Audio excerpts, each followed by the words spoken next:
Le deuxième préambule, ce sont nos explications du ressort de la situation actuelle, dont nous pensons qu'ils sont au nombre de 3.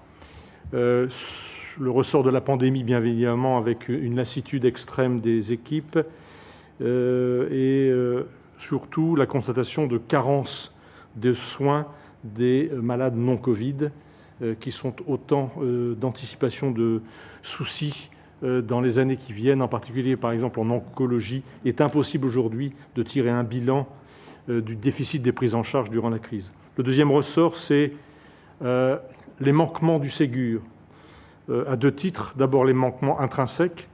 C'est logique, c'était une volonté systémique, mais qui a eu, comme on dit dans le grand public, des trous dans la raquette.